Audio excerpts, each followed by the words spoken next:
Hello students, welcome to Scope Plus. मैं हूं आपके मैथ्स एजुकेटर जुहा। स्टूडेंट्स, आज आपके फर्स्ट चैप्टर का हम लास्ट सेशन लेने वाले हैं जिसमें हम एक्सरसाइज 1.4 के एग्जाम्पलर सॉल्यूशंस को डिस्कस करेंगे। ठीक है।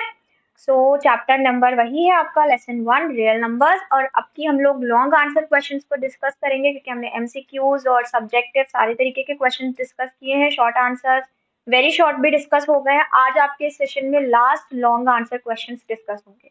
ठीक है। बट बिफोर दैट एक सैम्पल क्वेश्चन तो बनता है, तो चलिए देख लेते हैं इस सैम्पल क्वेश्चन में हमें क्या करना है। So show that the square of any odd positive integer can be of the forms 6q plus 1 or 6q plus 3 for some integer q.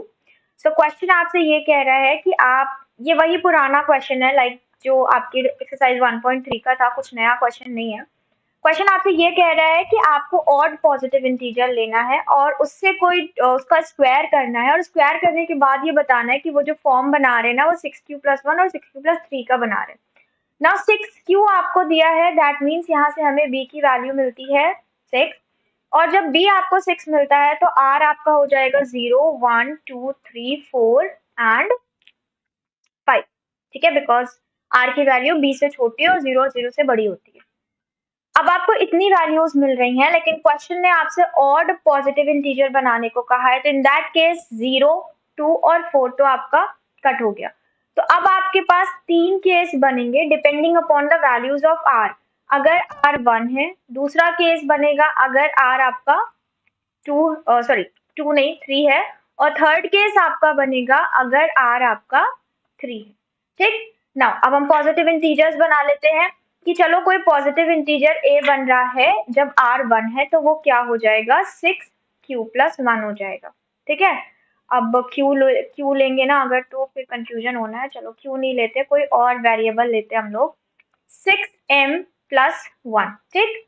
जब r आपका 3 है तो आपका पॉजिटिव इंटीजर a क्या बन रहा है 6m+3। जब r आपका 5 है तो आपका पॉजिटिव इंटीजर क्या बन रहा है 6m+5.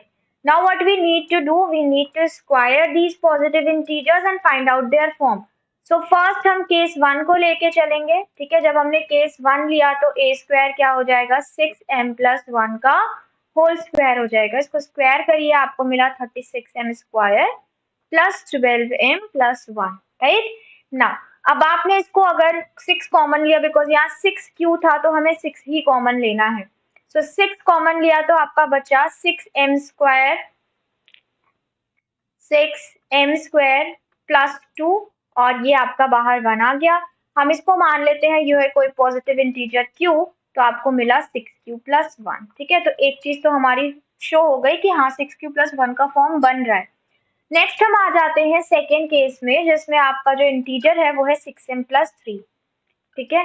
सो नेक्स्ट केस आपका है 6m+3, इसका स्क्वायर कर लेते हैं, ये हो जाएगा आपका 36m स्क्वायर। ठीक है, और 36m+9। ठीक।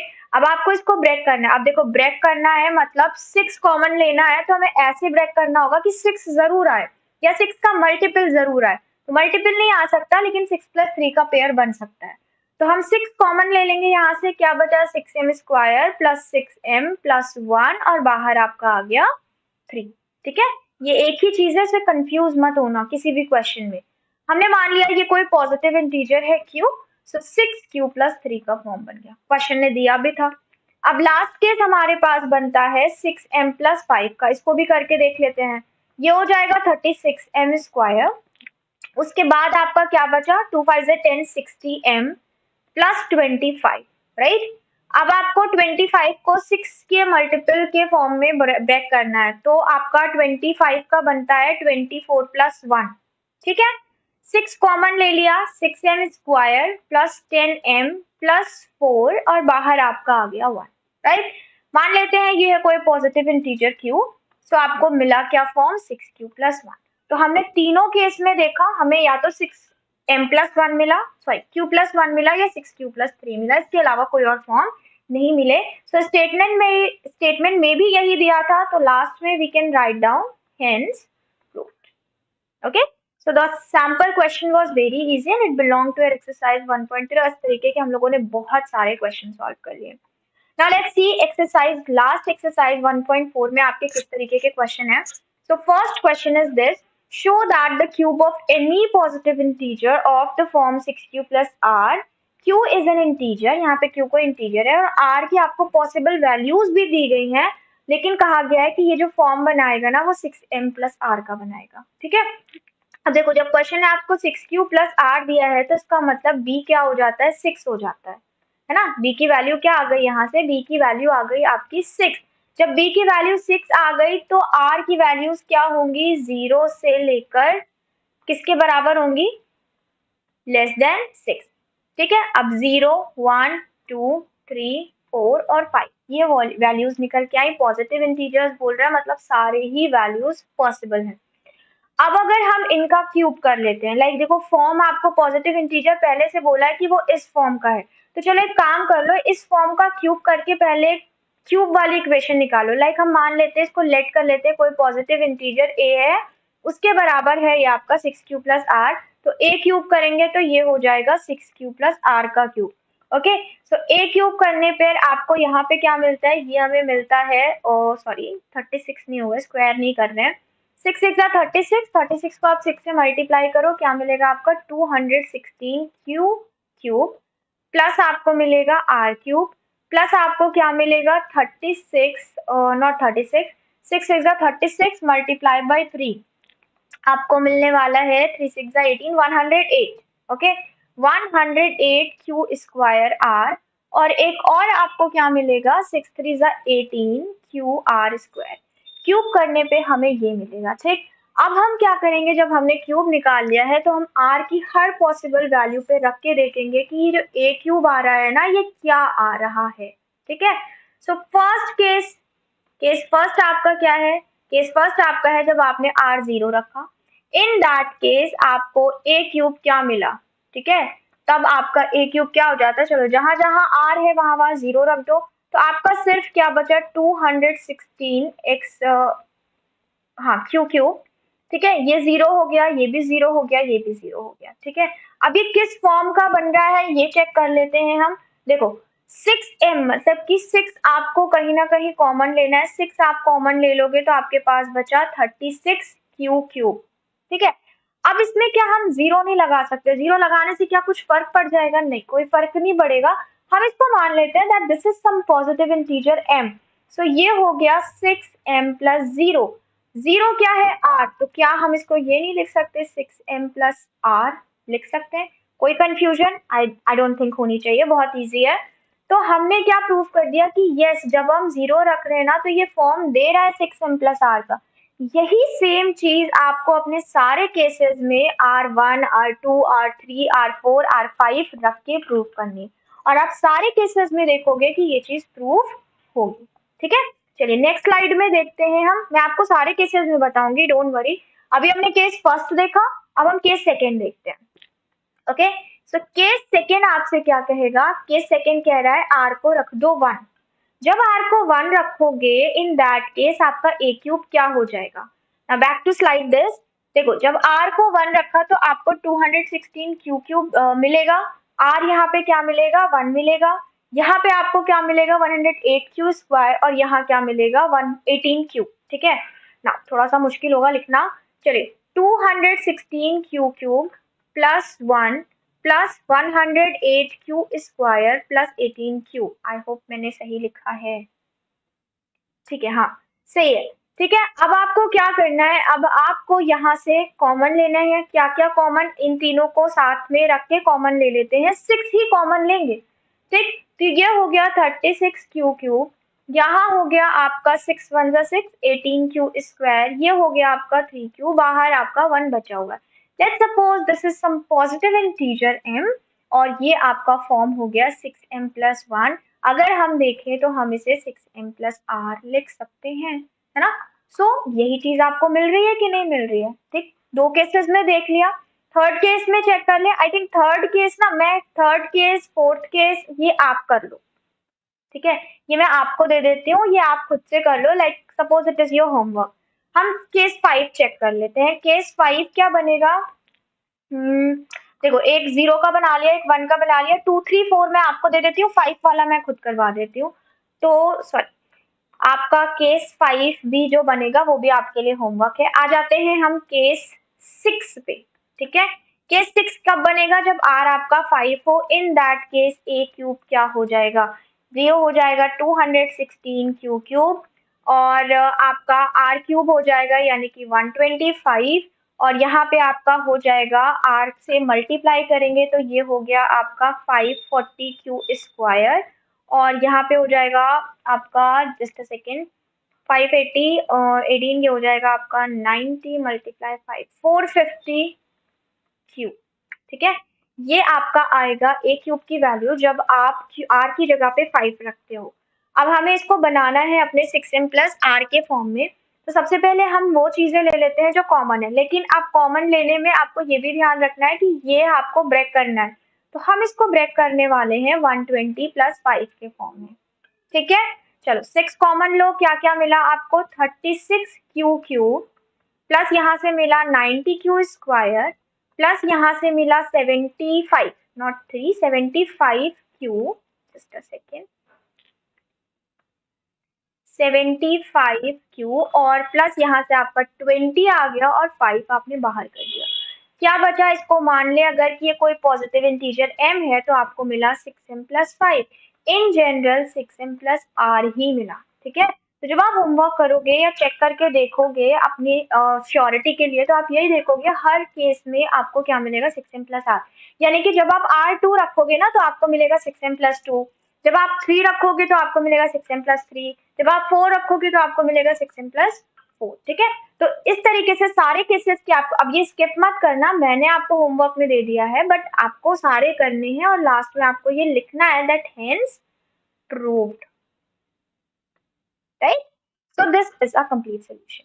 बहुत इजी है, वही सब चीजें हैं जो हमने पढ़ रखी हैं, बस बार बार हाँ थोड़े से लेंदी है। अब लॉन्ग आंसर है तो ऑब्वियस सी बात है लेंदी होंगे। चलो नेक्स्ट क्वेश्चन पे चलते हैं।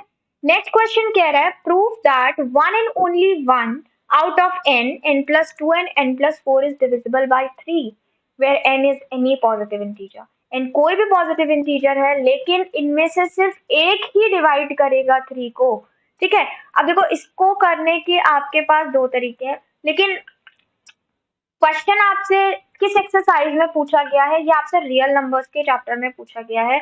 सो समहाउ आपको कहीं ना कहीं अपनी लेमा का यूज करना है। यूक्लिड्स डिवीजन जो लेमा आपने पढ़ रखी है is equal to b q plus r algorithm, आपको इसका कहीं ना कहीं यूज करना है because you are in class 10 तो ये क्वेश्चन आता है, तो आप इसे जनरल वे में सॉल्व नहीं कर सकते कि हम एन की वैल्यू ले लें, ठीक। चलो अब हम इसको सॉल्व करते हैं। चाहो तो आप वैसे भी कर सकते हो, लाइक सपोज मैंने आपको वैल्यू लेके सॉल्व करना सिखाया है, ठीक है। सो अगर हमने n की कोई वैल्यू 1 ले ली, ठीक है, चलो n की वैल्यू 1 ले लेते हैं। तो अगर हम n की वैल्यू 1 ले लेते हैं तो यहाँ पे आपका आया 1, यहाँ पे आया 3, यहाँ पे आया 5।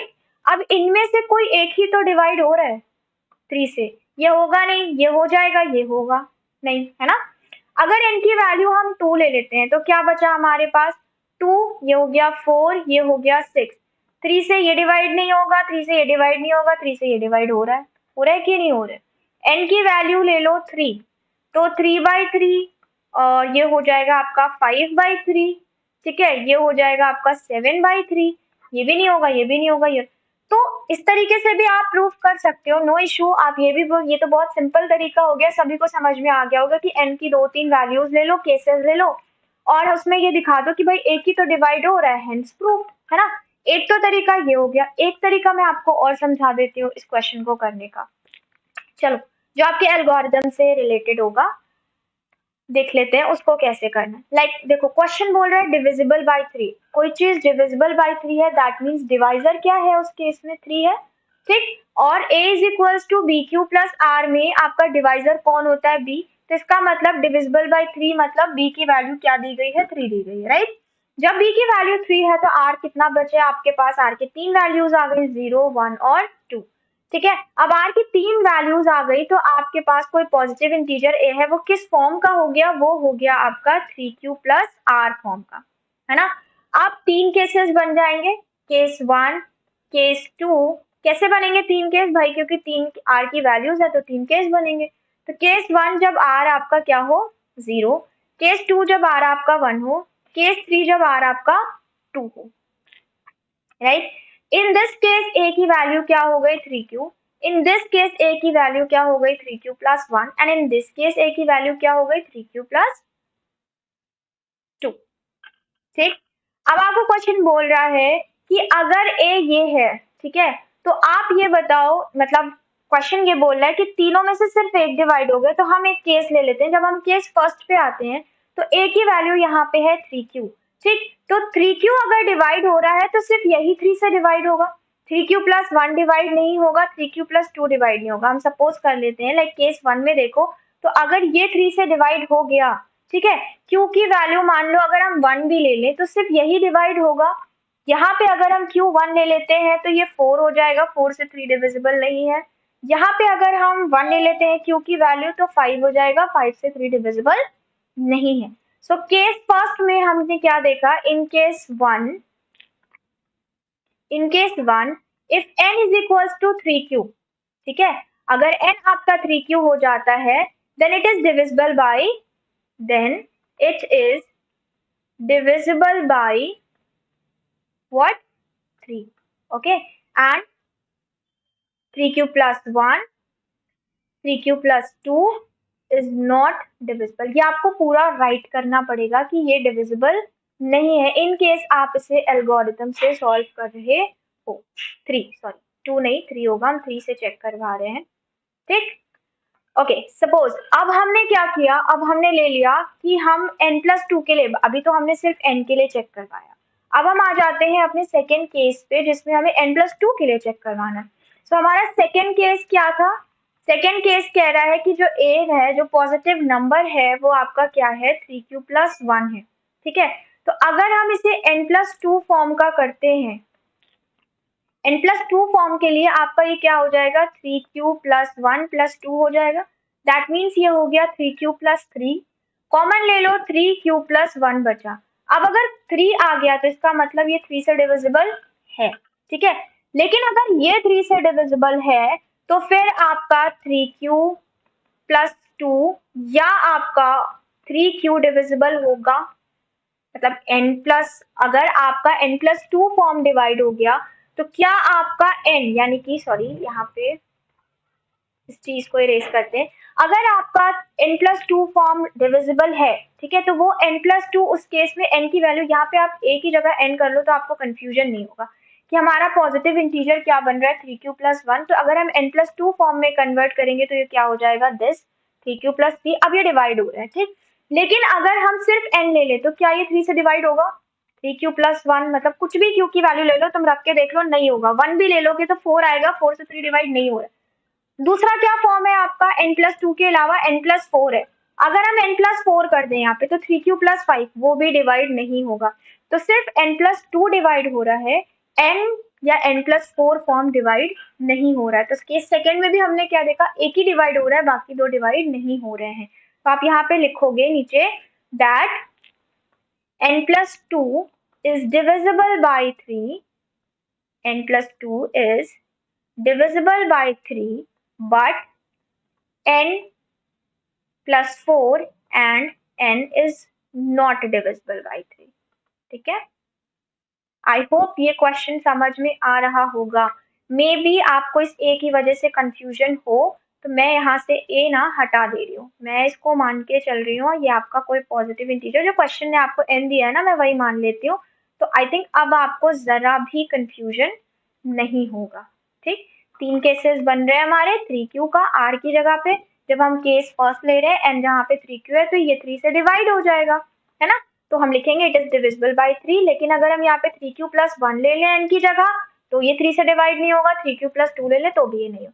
वही चीज सेकेंड केस में की, जब हमारा n 3q प्लस 1 है, हमने n+2 फॉर्म के साथ देखा तो ये हो रहा है, बाकी बचे 2 फॉर्म के साथ नहीं हो रहा है। अब हम तीसरे फॉर्म के साथ भी देख लेते हैं, है ना। इसके लिए आपका कलर चेंज कर लूँ मैं, ओके। सो हम देख लेते हैं केस थर्ड के साथ, जिसमें आपकी n की वैल्यू क्या है 3q प्लस 2 है ना, क्योंकि r की 3 वैल्यूज आई थी 0 1 2, तो n आपका 3q प्लस 2 है। अगर हम इसमें n प्लस 4 का फॉर्म देखें तो क्या हो जाएगा 3q प्लस 2 प्लस 4, ये हो गया आपका 3q प्लस 6। 3 यहाँ से कॉमन ले लो, बचा q प्लस 2। अब 3 अगर कॉमन है तो इसका मतलब ये 3 से डिवाइड हो जाएगा। अब यही चीज आप बचे हुए दो फॉर्म कौन से हैं, एक है n, एक है n प्लस 2। n क्या है, 3q प्लस 2। क्या ये 3 से डिवाइड होगा, बिल्कुल नहीं होगा। अगर आप 3q प्लस 2 के साथ ये 2 भी ऐड कर दो, n प्लस 2 फॉर्म के साथ चेक कर लो 3 से, ये भी डिवाइड नहीं होगा। तो सिर्फ एक ही फॉर्म डिवाइड हो रहा है एक एक केसेस में, ठीक है। तो यही चीज आपको प्रूव करनी थी, तो ये हमने एल्गोरिथम से प्रूव किया। तो ये आपका इतना लंबा थोड़ा सा प्रोसीजर हो गया, बट है वही सब कुछ भी चेंज नहीं है। तो यहाँ पे भी आप वही लिखोगे that n plus 4 form is divisible by 3 but n and n plus 2 form is not divisible by 3। Last में आप अपनी स्टेटमेंट लिख के ये लिख सकते हो हेंस प्रूफ। ओके, तो एक बार रिवाइज कर ले। ये थोड़ा सा डिफरेंट कॉन्सेप्ट था बट है वैसे ही जैसे हम लोगों ने अपने सारे क्वेश्चन सॉल्व किए हैं, ठीक है। तो हम एक काम करते हैं, एक बार फिर से रिवाइज कर ले, देख लेते हैं सोल्यूशन को कैसे करना था। तो इसमें क्वेश्चन आपसे बोल रहा है कि सिर्फ इनमें से एक ही फॉर्म एक केस में डिविजिबल होगा। अब एक केस में डिविजिबल होगा, केस कहाँ से बनेंगे, देखो जब डिविजिबल बाय 3 है तो इसका मतलब आपको डिवाइजर 3 दिया है, यानी कि B3 दिया है। जब B3 है तो R के 3 केस बनते हैं। तो आपको यही दिखाना है कि हर केस में सिर्फ एक ही वैल्यू, एक ही फॉर्म 3 को डिवाइड करेगा। बिकॉज हर केस में कितने फॉर्म्स है, मैं यहाँ पे आपको बता देती हूँ। हर केस में आपके पास 3 फॉर्म्स बन रहे हैं, और नॉट ब्लू।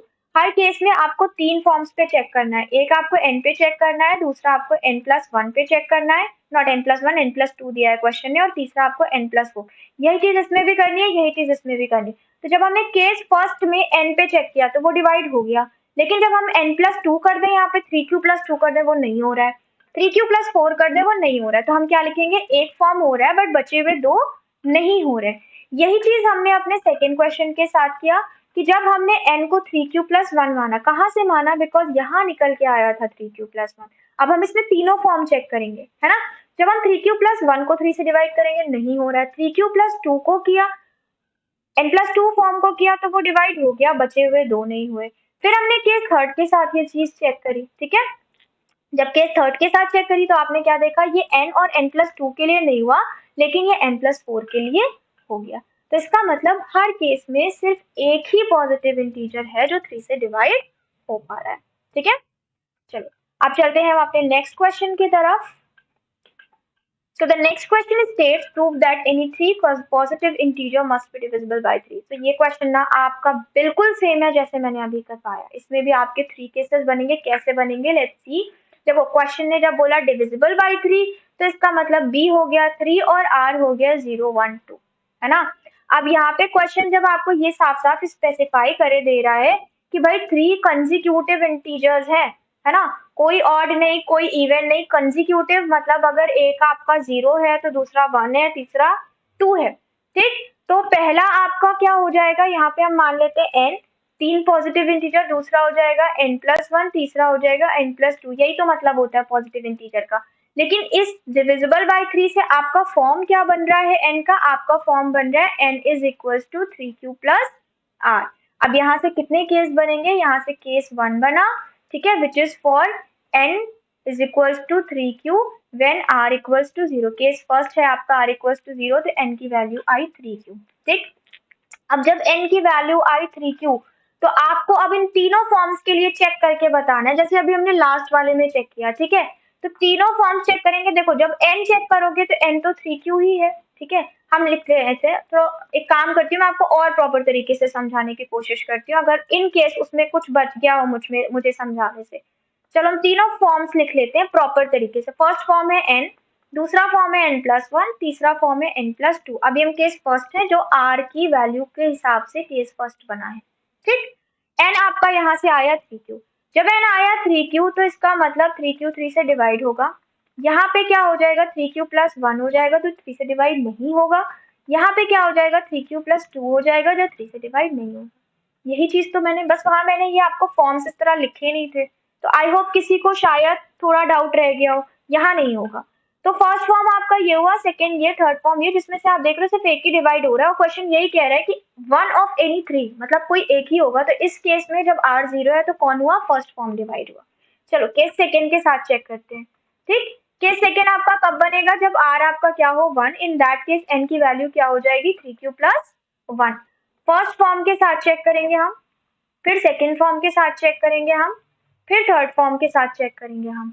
ठीक है, चलो फर्स्ट फॉर्म के साथ चेक किया तो हमें वहां पे n को पहले, सबसे पहले n को चेक करना है। तो कि n डिविजिबल बाय 3 है कि नहीं, तो 3q प्लस 1/3 डिवाइड होगा, बिल्कुल नहीं होगा।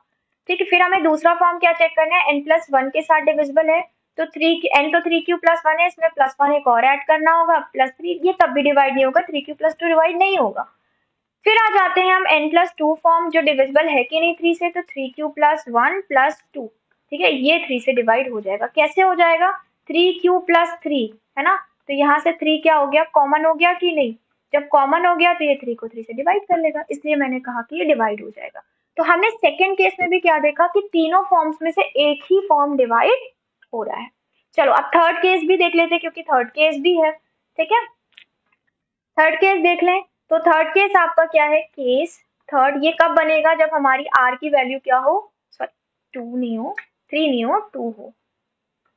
ठीक है, तो ये हो जाता है आपका 2। इन दिस केस आपका n क्या बनेगा, 3q प्लस 2 बनेगा। अब हम सारे फॉर्म के साथ चेक करते हैं, first form, second form and last आपका थर्ड फॉर्म। ठीक है, फर्स्ट फॉर्म क्या है n, दूसरा फॉर्म क्या है n प्लस 1, तीसरा फॉर्म क्या है n प्लस 2। इसके में करेंगे तो क्या होगा, 3q प्लस 2 को हमें दिखाना है 3 से डिविजिबल बिल्कुल नहीं होगा, है ना।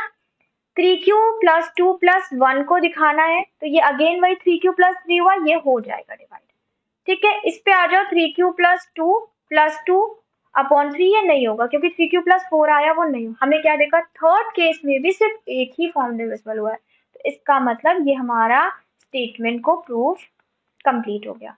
आप एक बार स्टेटमेंट जरूर लिख लेना पूरी, जो आपका क्वेश्चन स्टेटमेंट दिया है ना, उसको कॉपी करने के बाद हेंस प्रूफ लिखना, तो ये आपके सोल्यूशन को प्रॉपर और कंप्लीट बना देगा। ठीक, अदरवाइज अगर आपको सब्जेक्टिव में ये आता है तो जितना मैंने लिखा है इसके अलावा आपको इस प्रॉपर सोल्यूशन के लिए और किसी चीज की नीड नहीं है। क्लियर है, चलो नेक्स्ट चलते हैं हम आपके नेक्स्ट क्वेश्चन पे, देखते हैं कौन सा क्वेश्चन है। Yes, fourth, for any positive integer n prove that n cube minus n is divisible bye 6। आपको ये बताना है कोई भी पॉजिटिव इंटीजर n हो, आपका n क्यूब माइनस n जो है ना वो 6 से डिवाइड होगा। अच्छा अब एक बात बताओ, कोई भी नंबर 6 से डिवाइड कब होता है, वो नंबर 6 से डिवाइड तब होता है जब वो 2 से भी डिविजिबल हो एज वेल एज किससे डिविजिबल हो, 3 से। अब ये तो डिविजिबिलिटी है जो हम लोगों ने क्लास 5 में सीखी है ना। कोई भी नंबर 6 से डिवाइड होने का मतलब है कि वो 2 से भी डिवाइड हो जाए, वो 3 से भी डिवाइड हो जाए। चलो यही चीज हम यहाँ पे यूज करेंगे, यही हमारा क्वेश्चन का लॉजिक बनाता है। अब आपका दिया क्या गया है, n क्यूब माइनस n, तो यहाँ से हम n कॉमन ले सकते हैं, ऑफकोर्स ले सकते हैं, क्या इशू है इसमें। अगर n स्क्वायर माइनस 1 को क्या हम n प्लस 1 n माइनस 1 नहीं लिख सकते, बिल्कुल लिख सकते हैं, इसमें भी कोई इशू नहीं है। ठीक है, हमने क्या आइडेंटिटी हमें आती है तो हम उसका इस्तेमाल कर रहे हैं। अब क्वेश्चन आपको बोल रहा है कि बताओ ये चीज 6 से डिविजिबल है, कैसे बताने। अगर हम n की एक ही वैल्यू ले लें, लेट सपोज हमने केस ले लिया, case 1 where n is equal to 1, right. क्या हो जाएगा, हम इसको एक मान लेते हैं कोई पॉजिटिव इंटीजर के बराबर a के बराबर मान लेते हैं। तो जब n 1 है, दिस इंप्लाइज a इस केस में क्या हो गया, 1, 1 प्लस 1, 1 माइनस 1, 6, तो 0 डिवाइडेड बाई 6 होगा डिवाइड। ठीक, एक केस पे प्रूव कर लिया। चलो एक केस और ले लेते हैं, केस सेकेंड, जब n आ गया आपका 2, दिस इंप्लाइज a क्या हो गया, 2, 2 प्लस 1, और ये हो गया 2 माइनस 1। ठीक है, अब ये क्या आया, 2 आ गया, तो इसका मतलब क्या ये 2 से डिवाइड होगा, बिल्कुल होगा। 3 भी आ गया, इसका मतलब 3 से डिवाइड होगा, बिल्कुल होगा। अगर 2 और 3 से डिवाइड हो रहा है भाई, ये 2 से डिवाइड होगा, ये 3 से डिवाइड होगा, 2 और 3 से हो रहा है तो इसका मतलब 6 से डिवाइड नहीं होगा क्या, ऑफ कोर्स होगा। दो केस देख लिया, आप चाहते हो मैं थर्ड केस दिखाऊं, चलो मैं थर्ड केस भी दिखा देती हूँ।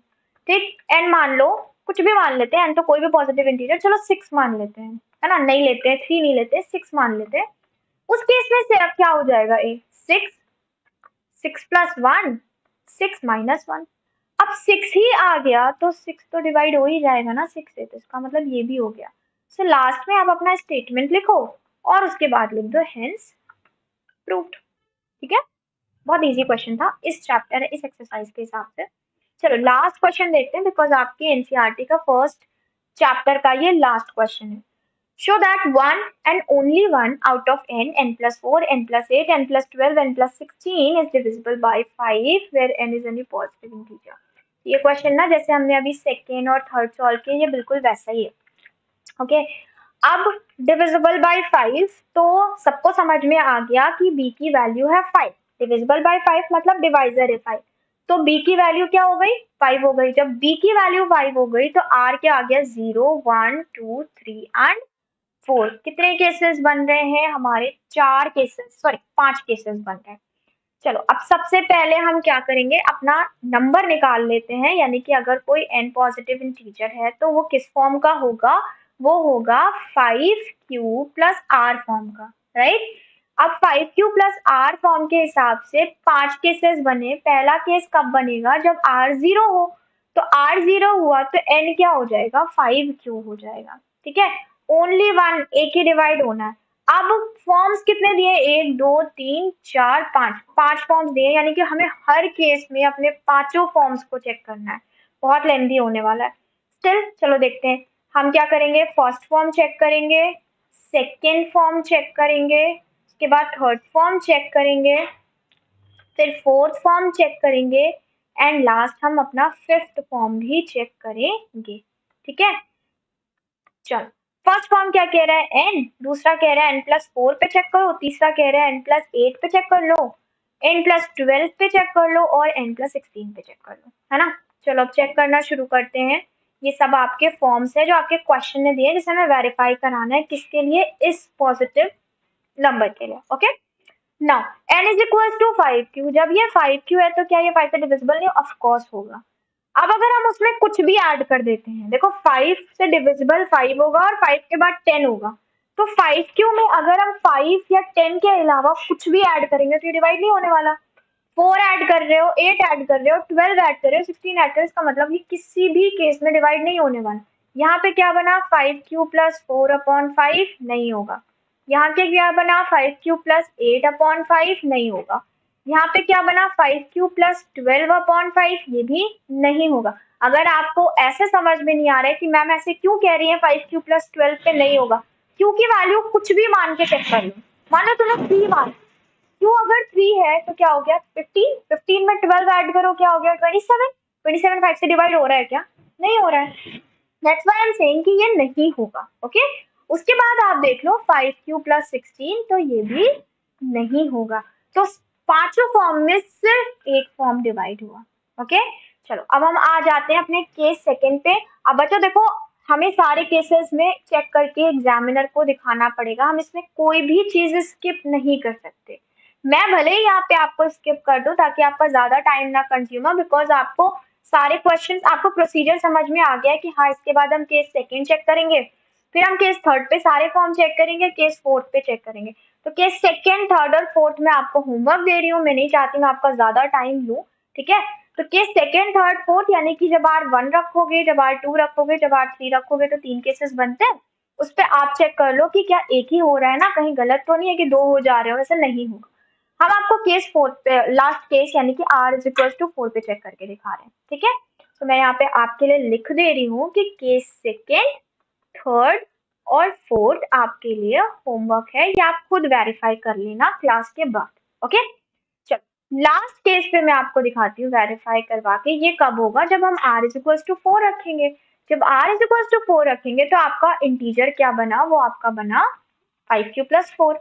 अब हम इस पे सारे फॉर्म्स चेक कर लेते हैं। फर्स्ट फॉर्म चेक करें, सेकेंड फॉर्म चेक करें, थर्ड फॉर्म चेक करेंगे, फोर्थ फॉर्म चेक करेंगे and last fifth form check करेंगे। सबसे पहले आप सारे फॉर्म्स लिख लो, क्या क्या है, n है, n प्लस 2 है, n प्लस 4 है, गलत तो नहीं लिखा मैंने, ओके 2 नहीं है, ठीक है, तो हम इसको 8 कर लेते हैं, n प्लस 8 है और n प्लस 12 है और n प्लस 16 है, ठीक है। चलो अब n क्या है 5q प्लस 4, डिवाइड होगा, बिल्कुल नहीं होगा। 5q प्लस 4 में 8 ऐड कर दो, हो गया 12, डिवाइड होगा, नहीं होगा। 5 क्यूब प्लस 4 में 8 ऐड किया, हाँ 4 ऐड कर दो, ये हो गया 5 क्यूब प्लस 8 अपॉन 5, बिल्कुल नहीं होगा। 5 क्यूब प्लस 12 ऐड करो, 12 ऐड करोगे यहाँ क्या आएगा 16, 5 क्यूब प्लस 16 डिवाइड होगा, नो नॉट पॉसिबल।